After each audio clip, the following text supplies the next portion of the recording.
Gibutyag sa Department of Health Region 12 nga misaka ang kaso sa HIV sa riyon ug kapin gatos karong tuiga kung itandi sa milabayng tuig.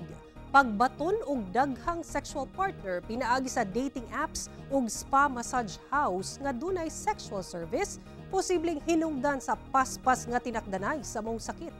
Ang detalye sa report ni Efren Mamak. Sa datos sa Department of Health Region 12, misaka og 40% ang kaso sa human immunodeficiency virus kon HIV sa Region 12.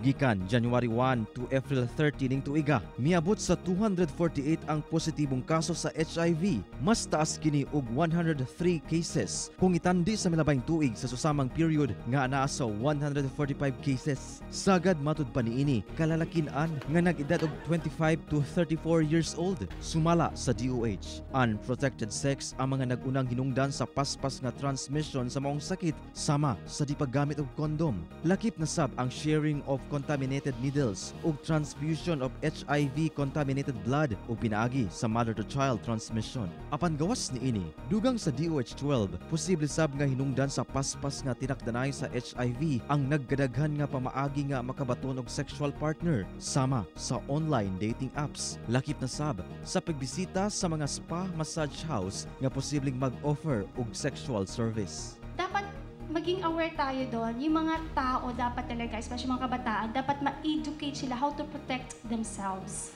para hindi tayo mahawa.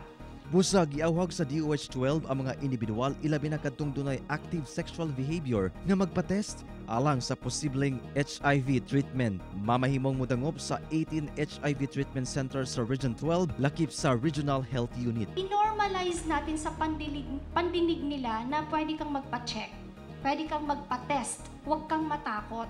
Kasi until now, tabu pa rin ang HIV. Nakakahiya kasi ang primarily transmission of the disease is sexual intercourse. Kauban si Gary Balantay, Efren Mamak, 1 Mindanao.